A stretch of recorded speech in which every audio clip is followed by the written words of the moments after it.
Haunting Adeline, chapter 30, the manipulator. তার এমন এক অদ্ভুত ক্ষমতা আছে যে কেবল একটা দৃষ্টি দিয়েই আমার ফুসফুস থেকে সব বাতাস বের করে নিতে পারে। আর যখন ওর ভয়ানক কথা সেই প্রাণঘাতী দৃষ্টির সাথে মিশে যায়, তখন মনে হয় যেন আমার ফুসফুস বলে কিছুই নেই। হুডির চেন খুলে ও ধীরে ধীরে সেটা আমার হাত দিয়ে নামিয়ে নেয়।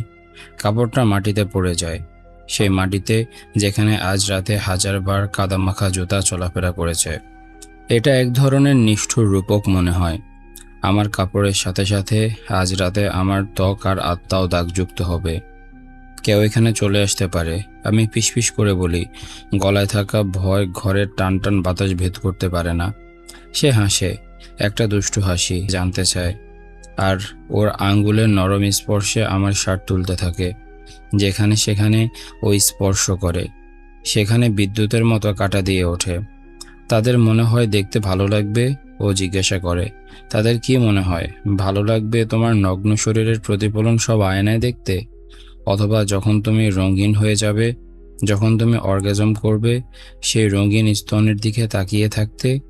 যখন আমার লিঙ্গ তোমার ভেতরে এতটা ভরে যাবে যে তুমি আর নিতে পারবে না, তখন তোমার চোখ পেছনের দিকে ঘুরে যাবে, সেটাও তাদের ভালো লাগবে, তাই না?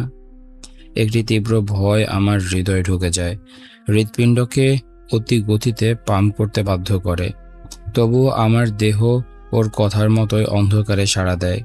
যেমনটাও বলেছিল, আমার পুশি স্পন্দিত হতে থাকে, পেনটি ভিজে যেতে থাকে, যতক্ষণ না সেটা একেবারে ভিজে টপ টপ করতে থাকে। কোনো অচেনা মানুষ দেখে ফেললে কি আমি ঠিক থাকবো? মনে হয় না।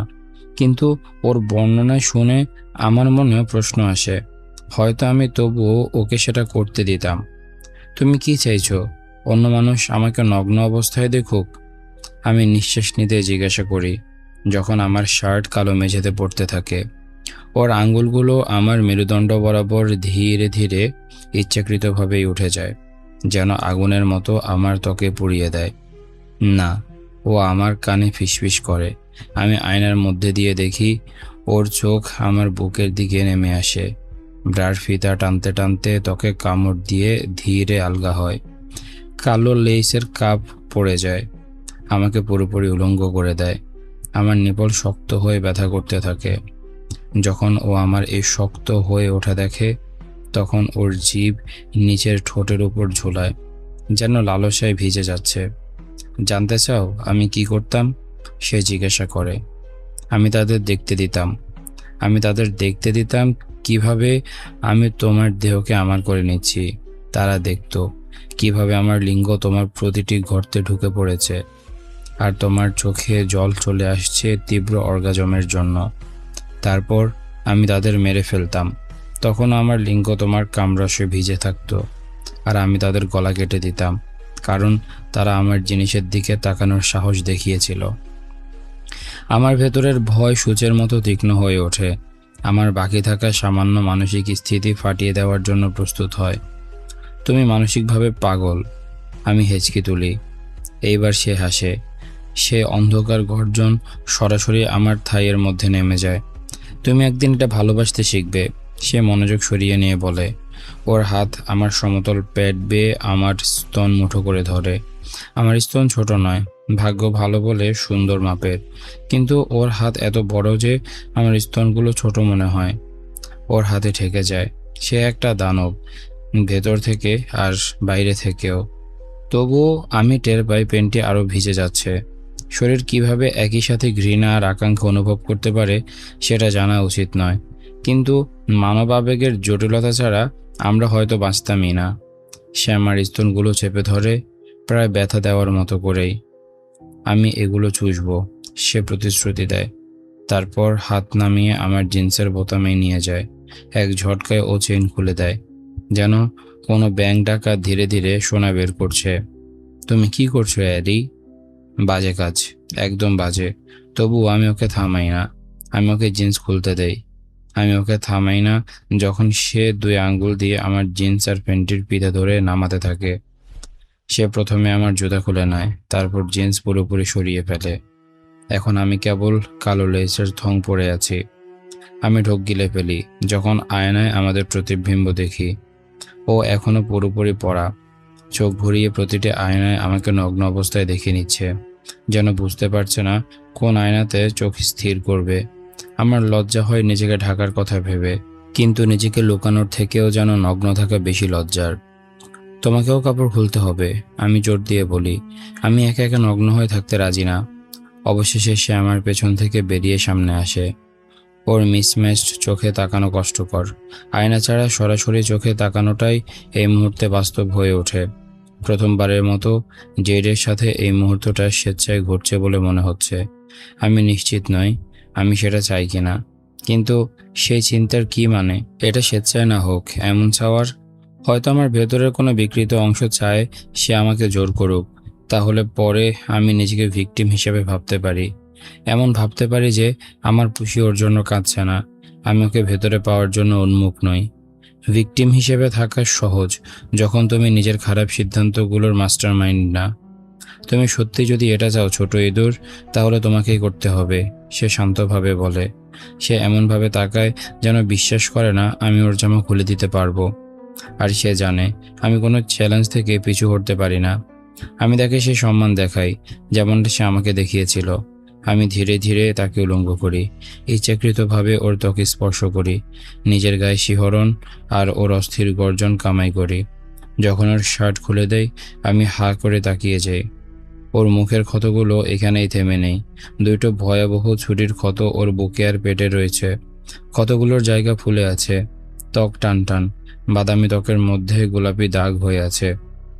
এখনো সেই ক্ষতগুলো ওকে ব্যথা দেয়।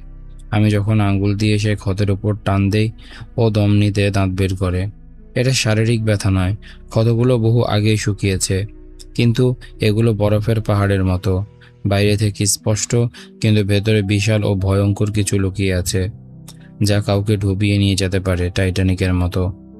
এই ক্ষতগুলো ওকে ভেতর থেকে কষ্ট দেয়, আর আমি জানতে চাই কিভাবে এগুলো হয়েছে। যেখানে ক্ষত নেই সেখানে দারুণ ট্যাটু। একটি ড্রাগন ওর শরীর বেয়ে উঠছে, বুকে ছড়িয়ে পড়েছে, মুখ থেকে আগুন বের হচ্ছে, আর জেডের কাঁধ বেয়ে নেমে যাচ্ছে। অন্য পাশে এক মৎস্যকন্যা নগ্ন পেটের উপর থেকে তাকিয়ে আছে। আয়নার কারণে আমি ওর পুরো দেহের অন্য সব ট্যাটু দেখতে পারি, 2 হাতে পেট জুড়ে, সবই দারুণভাবে আঁকা। তুমি তোমার কোনো ক্ষতের উপর ট্যাটু করনি, আমি নরম স্বরে বলি। ড্রাগনের মুখে আঙ্গুল বুলিয়ে দেই, বরং ট্যাটুগুলো ইচ্ছাকৃতভাবে ক্ষতের জায়গায় এড়িয়ে চলে যায়। আমি আমার ব্যর্থতা থেকে লুকাই না। ওর ব্যর্থতাই ওর দেহকে সুন্দর করে তোলে না। ওর দেহ পেশিতে ভর্তি, কিন্তু অতিরিক্ত না। ওর শারীরিক গঠন বলে দেয় সে একটা আঙ্গুল দিয়ে কাউকে মেরে ফেলতে পারবে, তবুও মনে হয় না সে স্টেরয়েড খায়। আর যদি এতে আমার হাঁটু নরম না হয়, তবে ওর গলায় থেকে হাত বেয়ে নামা মোটা শিরা আমাকে ধ্বংস করে দিতে পারে। সে অসাধারণ। ওর দিকে তাকিয়ে থাকতে থাকতে আমি কাঁপতে থাকি, ভিজে যেতে থাকি। এমন সুন্দর কেউ থাকা উচিত নয়, ক্ষতবিক্ষত হলেও, বরং ওর দেহের উপর আঘাতের চিহ্নগুলো তাকে আরও আকর্ষণীয় করে তোলে। যখন ওর প্যান্ট নামিয়ে দেয় আমি দম বন্ধ করে ফেলি, কারণ ওর শক্ত লিঙ্গ বেরিয়ে আসে।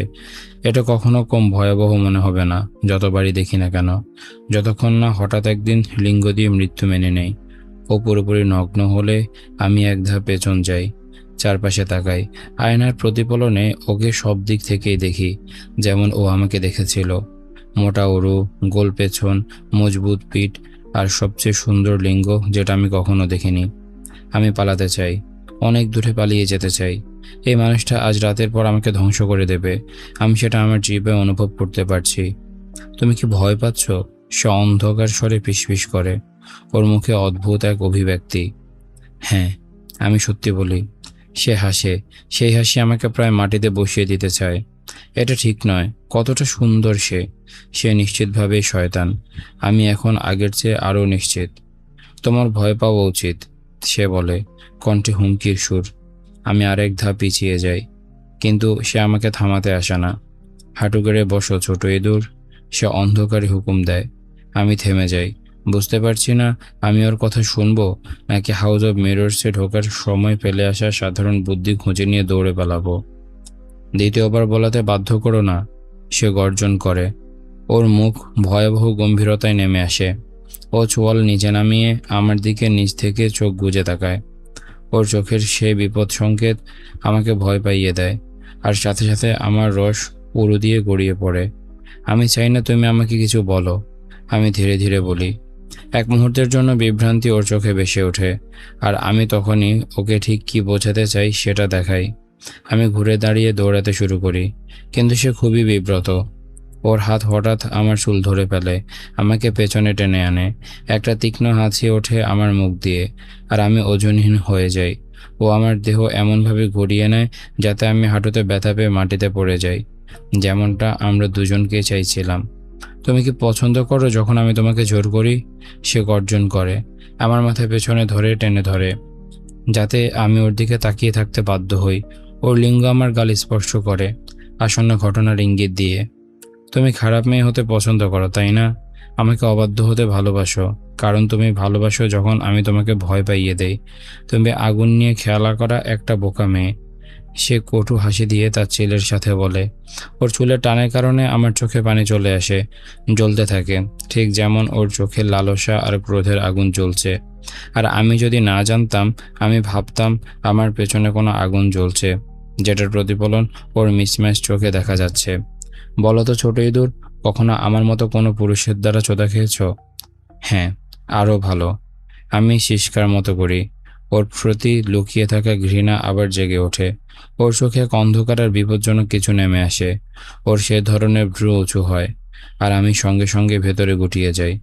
এটা মিথ্যা ছিল, আমরা দুজনেই সেটা জানি। আমি যখন ছোট ছিলাম, আমাকে ক্যাথলিক স্কুলে ভর্তি করানো হয়েছিল। তখন প্রথম এই শিক্ষাই পেয়েছিলাম, ভালো মেয়েরা মিথ্যা বলে না। দ্বিতীয় শিক্ষা ছিল শয়তানের প্রলোভনে বিশ্বাস না করতে। কিন্তু তারা বলেনি, যদি একবার শয়তানের প্রলোভনে পড়ো, তাকে বিরক্ত করো না। হয়তো কারণ এটা স্বাভাবিক সাধারণ জ্ঞান। আমার ঠোঁট কেঁপে ওঠে, নিজের বোকামির জন্য নিজেকেই গালি দেই। রাগ আর অবিশ্বাস ভেতরে ভেতরে পড়তে থাকে। আমি জানি না কেন ভেবেছিলাম ওকে আমার দখল করতে দেওয়া যাবে, লড়াই না করেই। সে আমাকে মেরে ফেলবে, এর আগে আমি ওর প্রেমে পড়ি। তোর মুখ খোল খারাপ মেয়ে, এখনই, না হলে তোর গলায় আমার লিঙ্গ ঢুকিয়ে তোর নিঃশ্বাস বন্ধ করে দেব। এবার আমি ওর কথা শুনি। আমার ঠোঁট ফাঁকা হতেই সে জোর করে ওর লিঙ্গর মাথা ঢুকিয়ে দেয় আমার সরাসরি গালের ভেতরে। সে দাঁতে দাঁত চেপে হিসহিস করে ওঠে, সাথে আবারও অমানবিক গর্জন বের করে। আমি কুঁকড়ে যাই, আর যখন ও জোর করে আরও গভীরে ঢোকায়, তখন গলা বন্ধ হয়ে আসে। ওর লিঙ্গ ইস্পাতের মতোই শক্ত, মখমলের মতো মসৃণ, কিন্তু সে মসৃণতাও ব্যথা কমাতে পারে না। ওর লিঙ্গ আমার ছোট্ট মুখের জন্য অনেক বেশি মোটা আর লম্বা। মুহূর্তে আমার চোখ দিয়ে পানি গড়িয়ে পড়ে, আর সে আমাকে গভীরভাবে চেপে ধরে রাখে। স্বাভাবিকভাবে আমার হাত ওর মোটা উড়োতে রাখি, ধাক্কা দিয়ে সরানোর চেষ্টা করি। সাপের মতো দ্রুত সে আমার দুই হাত ধরে এক হাতে মুঠো করে নেয়, অন্য হাতে আমার মাথা ধরে রাখে। আমার হাতগুলো ওর পেটের উপর তুলে রাখে। এটা এমন দেখায় যেন আমি হাঁটু গেড়ে বসে প্রার্থনা করা এক নারী হাত বাঁধা অবস্থায় শয়তানের উপাসনা করছি। এটাই তো তুই চেয়েছিলে, তাই না? ছোস এখন। আমি ওর কথা মেনে চলি, যদি এতে ও আমাকে একটু মুক্তি দেয়। আমি জোরে চুষতে থাকি, গাল ফাঁকা করি, জিভ দিয়ে ওর লিঙ্গের নিচের মোটা শিরায় ঘষতে থাকি।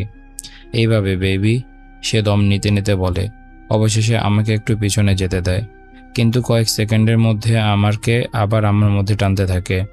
আমার মাথার সামনে পেছনে চালাতে থাকে যখন আমি চুষে যেতে থাকি। ওর মুখ থেকে উঁচু গলায় গর্জন আর প্রশংসার ফিসফিস বের হতে থাকে, আর ওর আচরণ আরও বেশি হিংস্র হয়ে যায়। প্রতিটি শব্দ আর গর্জনের সাথে সাথে আমি আরও মরিয়া হয়ে পড়ি, ওকে তৃপ্ত করার জন্য, নিজের ভুলের শাস্তি সংশোধন করার জন্য। দেখি গ্রেসন পার্কার, ও কি ভালো ছিল, তাই না? আমার চোখ বড় হয়ে যায়, অবাক হয়ে যাই সে কিভাবে ওর নাম জানে, আর সাথে সাথে ভয় কেঁপে উঠি। তোমার বাড়ি থেকে নগ্ন অবস্থায় পালানোর সময় আমি প্রায় ওকে মেরে ফেলেছিলাম। তাই মনে হয় না সে আমার থেকে ভালো ছিল। আর কে কে ছিল? ও শেষ কথাটা বলতে বলতে ওর লিঙ্গ আরও গভীরে ঠেলে দেয়। আমি দম বন্ধ করে দেই। ও আমাকে কয়েক সেকেন্ড লড়তে দেয়, তারপর ছেড়ে দেয়। Brandon Haberty, Carlos Santonio, Taylor Standers. সে একে একে প্রতিটি পুরুষের নাম নিতে থাকে যাদের সাথে আমার সম্পর্ক ছিল। সংখ্যায় খুব বেশি না, কিন্তু এখন তারা মৃত্যুর মুখে।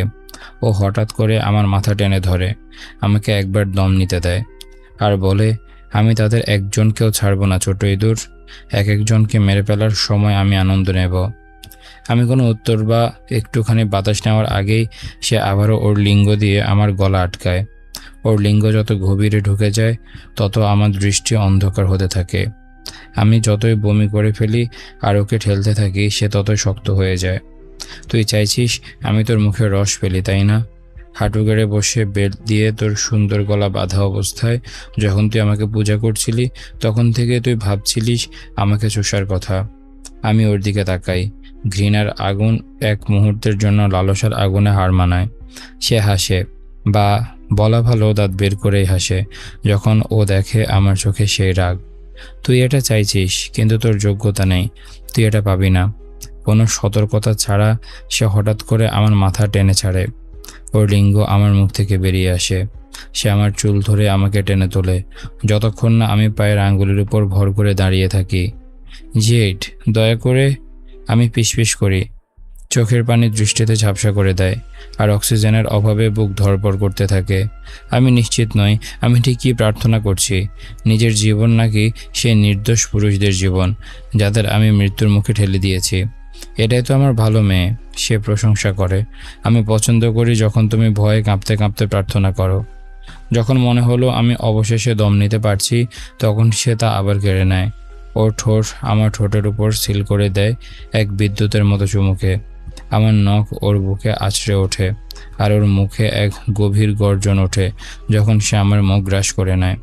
আমাদের মধ্যে থাকা বাতাস বিদ্যুতের মতো ফেটে যায় যখন আমরা একে অপরকে চুষে খেতে থাকি। আগুনের স্পার্ক আর তিক্ত ওয়াইনের স্বাদ জিহ্বায় এসে মিশে যায়। বেশ কখনো এত ভালো স্বাদ লাগেনি। আমাদের জীব যখন আধিপত্যের জন্য লড়াই করে, সে আমার কোমর ধরে তুলে নেয়। স্বাভাবিকভাবে আমি ওর কোমরের চারপাশে পা পেঁচিয়ে ধরি যখন আমার পিঠে ঠান্ডা কাছে স্পর্শ করে। আমার দেহের ভেতরে তাপমাত্রা ওর মিসম্যাচ চোখের মতো হয়ে যায়। আয়না ঠান্ডা স্পর্শ শরীরের ভেতর শিহরণ পাঠায়, কিন্তু ওর শরীরের তাপ আমাকে পুড়িয়ে দেয়। এক তীক্ষ্ণ কামড়ে দুই পাশে আমার কোমরে ব্যথা লাগে। আমি ওর মুখে হাঁপিয়ে উঠি। এক টানে সে আমার থং ছিঁড়ে ফেলে। ছেঁড়া কাপড় আমাদের শরীরের মধ্যে আটকে যায়। সে আমার থেকে দূরে সরে গিয়ে ওর লিঙ্গের মাথা আমার প্রবেশমুখী স্থাপন করে। তোমার পুষে আমার জন্য ছাড়িয়ে দাও, ছোট ইঁদুর, সে হুকুম দেয়।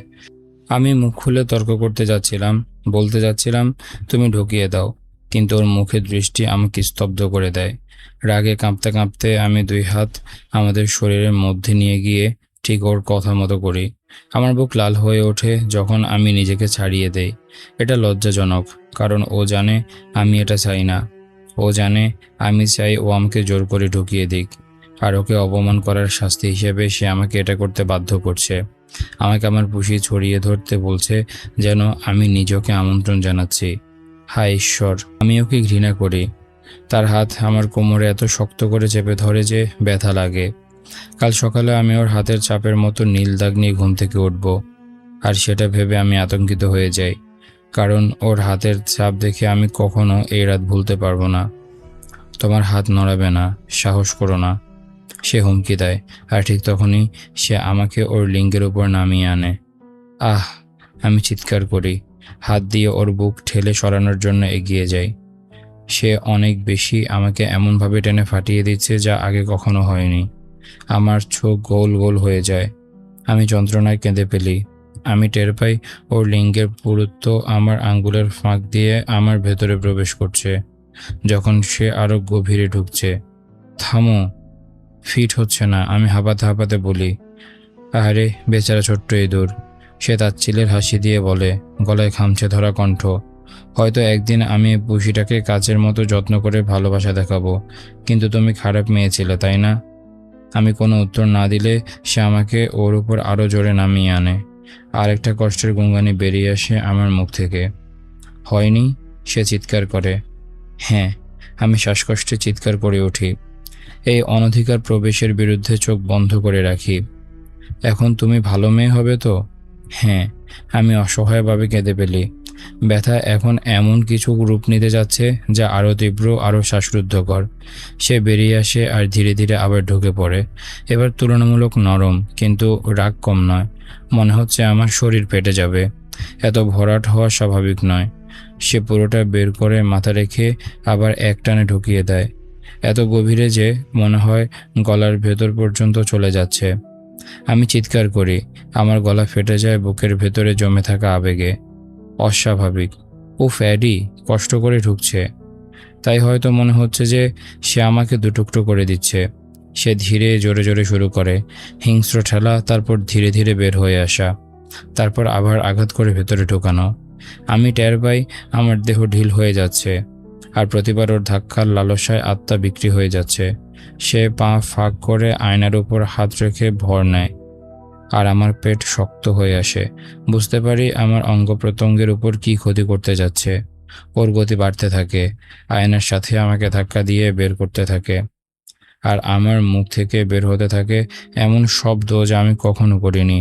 সুখ আমাকে অন্ধ করে দিচ্ছে, আর আঙ্গুলের ফাঁক দিয়ে ওর ভেতরে বাইরে স্লাইড করার অনুভূতি পেটের গহীনে কামনাকে উস্কে দিচ্ছে। আয়নার দিকে তাকাও, সে রুক্ষ স্বরে হুকুম দেয়। ভীষণ কষ্ট করে আমি চোখ খুলি। চারপাশের ডজন ডজন আয়নায় তাকাই। প্রতিটি কোণ থেকে আমরা নিজেদের দেখতে পাচ্ছি। এটা সহ্য করা কঠিন, দেখা আরও কঠিন। কিভাবে সে আমাকে আমার ভেতরে ঢোকাচ্ছে। ওর বাচ্চা শক্ত হয়ে আছে ধাক্কার তীব্রতায়, আর আমার গাল পর্যন্ত লাল হয়ে আছে। আমার চোখ আধা বন্ধ, মুখে অবিশ্বাস্য সুখের চাপ। ও মাথা ঘুরিয়ে নেয়, আর আয়নার একটিতে আমাদের চোখের দৃষ্টি মিলে যায়। আমার হৃদয় হু হু করে ওঠে। আমি চোখ ফিরিয়ে নেই। চারপাশের আয়নায় দেখি ওর চোখ আমার দিকে তাকিয়ে আছে। এটি জীবনের অনুভূত সবচেয়ে তীব্র অনুভূতি। যেমন মনে হয় কেউ তোমাকে দেখছে, সেই অনুভূতিকে 1 ডজন দিয়ে গুণ করলে যেমন হয় আর কি। আমার চোখ আবার ওর চোখে আটকে যায়, আর ধীরে ধীরে ওর মুখে হাসি ছড়িয়ে পড়ে। সে কাছে আসে, ওর ঠোঁট আমার ঠোঁট ছুঁয়ে যায়। যখন সে দেখে আমি ধীরে ধীরে ভেঙে পড়ছি, আর ও হাসছে। বলো ছোট ইঁদুর, কখনো আমার মতো কারো দ্বারা ছোঁদা খেয়েছ? আমি ঠোঁট কামড়ে মাথা নাড়ি, চোখ পেছনে চলে যাওয়ার ইচ্ছে দমন করি। সে আমাদের অবস্থান ঠিক করে নেয়, আমার হাঁটুর নিচ দিয়ে হাত ঢুকিয়ে পা উপরে তোলে। একটা বিব্রতকর চিৎকার বেরিয়ে আসে যখন ওর নিতম্বের কোণ পরিবর্তন হয়, আর এমন এক জায়গায় আঘাত করে যাতে সাথে সাথে আমার পা কাঁপতে শুরু করে। হায় ঈশ্বর! আমি কাতরাই। এবার আমি মাথা পেছনে আয়নার ওপর ঠেস দিয়ে ফেলি। চোখ ঘুরে যায়। ঠিক তাই বেবি, আমি হচ্ছি তোমার ঈশ্বর। সে গর্জন করে, তারপর ওর দাঁত আমার গলায় বসিয়ে দেয়। আমার পেট শক্ত হয়ে আসে, আর আমি টের পাই অর্গাজম ভয়ানক গতিতে তৈরি হচ্ছে।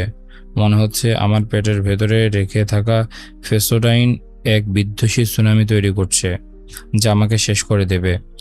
আয়নাটা কাঁপতে থাকে। সে আমাকে যত জোরে ছুটছে তার ফলে মনে হচ্ছে কোনো মুহূর্তে ভেঙে যাবে, কিন্তু তাতে আমার কোনো খেয়ালই নেই। আমি যখন চূড়ায় পৌঁছে যাচ্ছি, সে হঠাৎ পুরোপুরি বেরিয়ে আসে। আমি কুঁকড়ে যাই। হঠাৎ শূন্যতা অসহ্য ব্যথা নিয়ে আসে। কি? সে আমাকে মাটিতে নামিয়ে দেয়, পায়ের কাছে ইশারা করে। আমার হাঁটু কাঁপে, পায়ের ফাঁকে তীব্র আনন্দে ভারসাম্য নষ্ট হয়ে যায়। হাত আর হাঁটুতে ভর দেয়। আমি তর্ক করি না, কারণ অর্গাজম হারানোর যন্ত্রণা পা আমাকে আর ধরে রাখতে পারছে না। রাগে চোখে পানি চলে আসে, কিন্তু আমি তিক্ত কোনো কথা মুখে আনি না, না হলে সে শাস্তি আরও ভয়ানক করে তুলবে। আমি ভাবি সে হয়তো পেছন থেকে আমাকে ঢুকিয়ে দেবে, কিন্তু তার বদলে ওর হাত আমার পায়ের ফাঁক দিয়ে ঢুকে কোমরের নিচ থেকে আমাকে তুলে নেয়।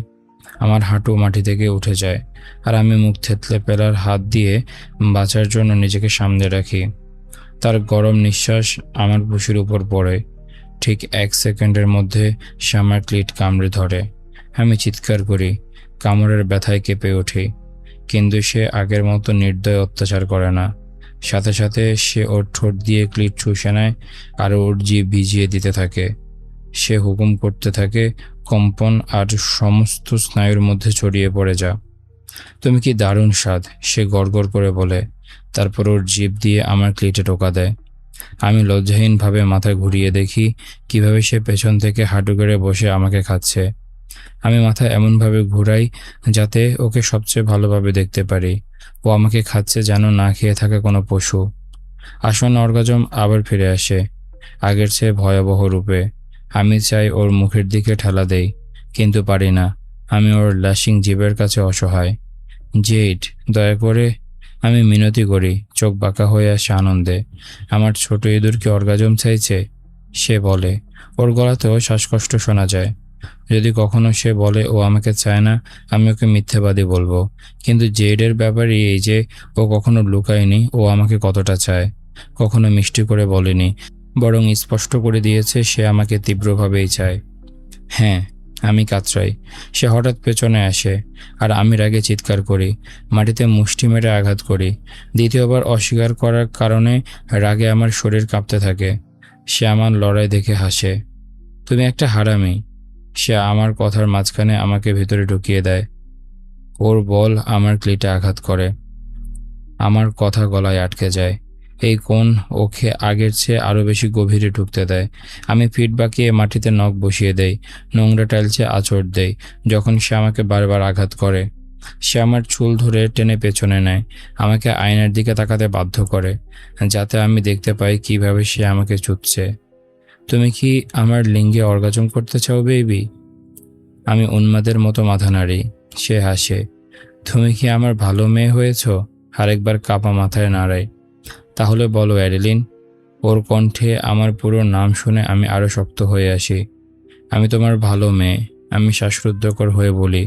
এত দূরে চলে গেছি যে এখন শুধুই কামনা ছাড়া কিছু অনুভব করতে পারছি না। সে ওর বুক আমার পিঠে মেলিয়ে দেয়।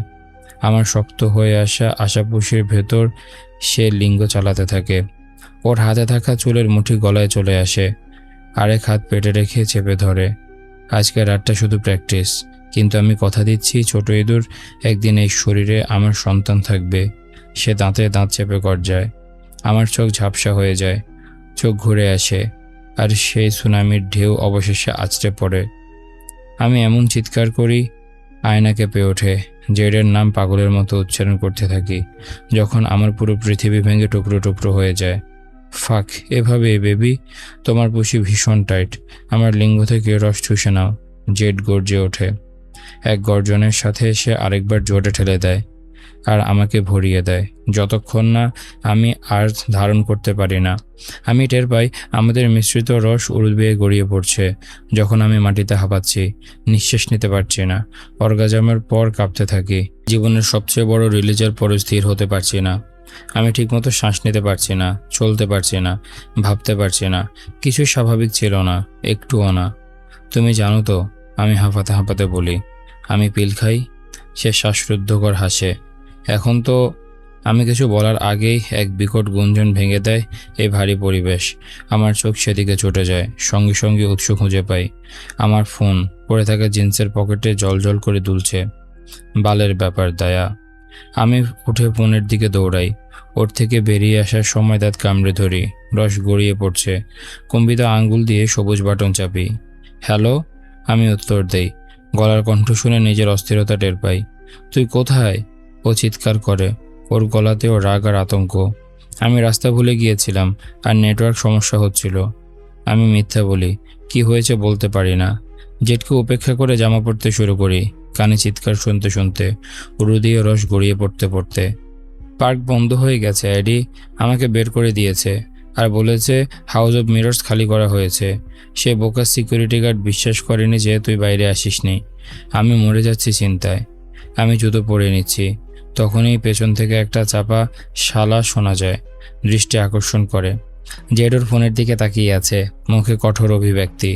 ওর পরনে শুধু কালো বুট আর খোলা জিন্স, যা নিচে নেমে গিয়ে ওর শরীরে ভি আকৃতি রূপ দেখাচ্ছে। দায়ার রাগী চিৎকার পেছনে পিকে হয়ে যায় যখন আমি তাকিয়ে থাকি। ওর ফোনের আলো ওর গাড়ের মসৃণ চামড়ায় খেলা করছে। দাগ আর কালো ট্যাটু ওকে আরও হিংস্র দেখাচ্ছে। ওর হাত আর বাহুর শিরাগুলো ফুলে উঠেছে। আর ঈশ্বরের কসম, আমি যদি আয়নার উপর ঠেস দিয়ে না থাকতাম তাহলে পড়ে যেতাম। এই দাগ কঠিন দেহ আমাকে ভোগ করেছে আর একদিন সন্তান ধারণ করার শপথ করেছে। আমি নিঃশ্বাস নিতে পারছি না। অ্যাডি, আমি শপথ। আমি এখনই বের হচ্ছি দয়া। আমি খুব দুঃখিত, আমি বলি, দৃষ্টি সরিয়ে নিয়ে চারপাশে তাকাই, নিজের অবস্থান বোঝার চেষ্টা করি। যা এক মিলিয়ন আয়নার ঘরে সত্যিই কঠিন। সে গভীর শান্তির নিঃশ্বাস নেয়। ঠিক আছে, আমি দুঃখিত। আমি ভীষণ ভয় পেয়ে গিয়েছিলাম অ্যাডি। আমি কেঁপে উঠি যখন এক ভিন্ন ধরনের সুনামি আমাকে গ্রাস করে। এবার সেটির সমস্ত নেতিবাচক আবেগে ভরা, অপরাধবোধ, লজ্জা, অনুতাপ। আমি সত্যিই দুঃখিত দয়া, কিছুক্ষণের মধ্যেই দেখা হবে। আমি ফোন কেটে দেই এবং সাথে সাথেই সেদিকে যাওয়ার কথা মনে করি। সেদিকে হাঁটতে শুরু করি। ভুল দিক ছোট ইঁদুর, আমাকে অনুসরণ করো, জেড বলে। ওর গভীর তীক্ষ্ণ কণ্ঠে আমার শরীর টান টান হয়ে যায়, কান পর্যন্ত উঠে যায়। ওর কাপড় পরা শেষ আর উল্টো দিকে হাঁটতে শুরু করে। আমি কঠিন মুখে ঘুরে গিয়ে ওর পেছনে হাঁটি। কিভাবে ও জানে কোন দিকে যেতে হবে তা নিয়ে কোনো প্রশ্ন করি না, কোনো মাথা ঘামাই না, যতক্ষণ না ও আমাকে এখান থেকে বের করে নিয়ে যাচ্ছে। 15 মিনিট টান টান উত্তেজনার পর আমরা বের হওয়ার দরজা খুঁজে পাই আর আমি দৌড়ে বেরিয়ে আসি। ঠান্ডা বাতাসে গরম মুখ কিছুটা শান্ত হয়। মেলা এখন একদম আলাদা লাগছে। পুরো মাঠ ফাঁকা, কোথাও কোনো মানুষের চিহ্ন নেই, কোনো আলো নেই। আমরা কতক্ষণ ছিলাম এখানে? আমি সময় দেখি আর চোখ বড় হয়ে যায়। রাত 12:30। 2 ঘন্টা। আমি 2 ঘন্টা ওর সাথে ছিলাম। হ্যাঁ, অর্ধেকটা আয়নার ভেতর বের হতে লেগেছে, কিন্তু তবুও স্বাভাবিক মানুষ কি এতক্ষণ ধরে সেক্স করে? জেড আমার পেছনে কোথাও আছে, তাই আমি কাঁধের উপর দিয়ে তাকিয়ে বলি, আমার পেছন পেছন বের হবে না, দয়া অপেক্ষা করছে। আমি চাই না ও তোমাকে দেখুক। আমার গলার শীতলতা আমি নিজেই টের পাই। সে 15 মিনিট বের হওয়ার রাস্তা খুঁজতে খুঁজতে একটিমাত্র চিন্তা মাথায় ঘুরছিল, আমি আবার ওকে করতে চাই। আর এটা আমাকে ভয় পাইয়ে দিচ্ছিল। এটা ছিল সে বাস্তবতার ধাক্কা যা আমার দরকার ছিল। এক কঠোর স্মরণ যে আমি আমার স্টকারের সাথে সেক্স করছি। আমি কখনো এটা হতে দেওয়া উচিত হয়নি। ঠিক তখনই আমি অনুভব করি ওর হাত আমার কবজিতে শক্ত করে চেপে ধরেছে আর পরের মুহূর্তে আমাকে ঘুরিয়ে নেয়। আমি ওর গায়ের উপর পড়ে যাচ্ছিলাম, কিন্তু ও আমাকে ধরে ফেলে, গলা পেছন থেকে শক্ত করে চেপে ধরে। আমি এমনিতে এক পাগল মেয়ের সাথে ডেটে দেরি করে ফেলেছি, ও সহজে বলে। আমার চোখ গোল হয়ে যায় আর ও হাসে যখন ও আমার চোখের রাগ লক্ষ্য করে। হিংসা করো না ছোট ইঁদুর, এটা সত্যিকারের কোনো ডেট না। ও আমার পছন্দের পাগল টাইপ না, যদিও ও তুমি না। আমি ঠোঁট উল্টে বলি, আমি হিংসা করছি না, আমাকে ছেড়ে দাও। কঠিন গলায় বলি, নিজেকে ছাড়ানোর চেষ্টা করি। ও আমাকে নিজের দিকে টেনে নেয়। ওর ঠোঁট আমার ঠোঁটে ছুঁয়ে যায় আর ও গভীর দৃষ্টিতে আমার চোখের দিকেই তাকিয়ে থাকে। ওটা কোনোদিন হবে না অ্যাডেলিন, আমি কোনোদিন তোমাকে ছেড়ে দেব না। ওর গলার কঠোরতা শুনে আমি জমে যাই। ও সত্যিই সিরিয়াস। ওর ঠোঁট আমার ঠোঁটে চেপে বসে যাওয়ার আগে কিছু বলার সুযোগ পাই না। আর কারণ এটা হবে শেষবার যখন আমি এই মানুষটিকে আমাকে স্পর্শ করতে দিচ্ছি। আমি ওকে ফিরিয়ে দেই সমানভাবে। আমি ওর হুডির কলার আঁকড়ে ধরি, ওর নিচের ঠোঁট দাঁতের মাঝে কামড়ে দেই, যতক্ষণ না ওর রক্তের স্বাদ আমার জিভে লাগে। ও গর্জন করে এবং আমাকে পুরোপুরি গ্রাস করে নেয়। ওর মুখে এখন আমার শরীরের স্বাদ। তারপর হঠাৎ করে ও আমাকে ছেড়ে দেয়, হাঁপাতে হাঁপাতে। যাও, ও কঠিন গলায় আদেশ করে। আমি দেরি করি না।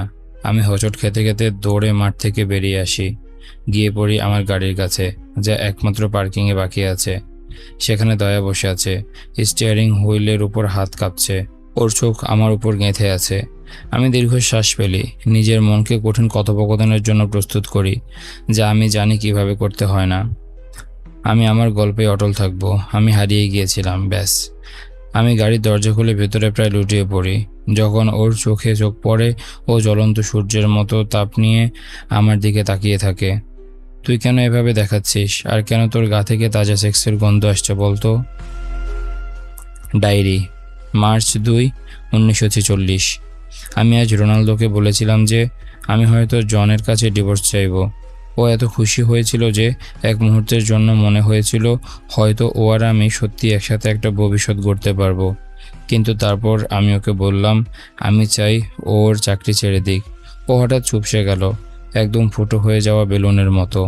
ও বলল সেটা সম্ভব নাও হতে পারে।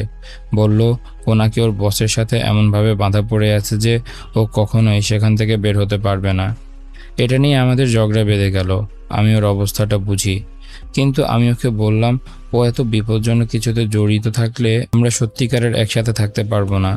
ও কটাক্ষ করে বলল আমার স্বামীও নাকি তেমনই বিপদের সাথে জড়িত।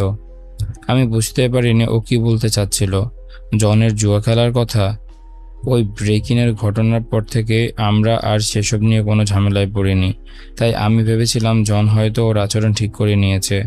যাই হোক, আমি আমার সিদ্ধান্তে অটল রইলাম। সেরা আর আমি একসাথে সব সামলে নেব। যদি তার মনে হয় একা মা হয়ে বাঁচা, তাহলে তাই হোক। এই ছিল আজকের এপিসোড। কেমন লেগেছে তোমাদের কমেন্ট করে জানাও। দেখা হচ্ছে পরের এপিসোডে। ততক্ষণ পর্যন্ত সবাই ভালো থাকো, সুস্থ থাকো। আজকের মতো আমি তারিফ এখানে বিদায় নিচ্ছি। টাটা।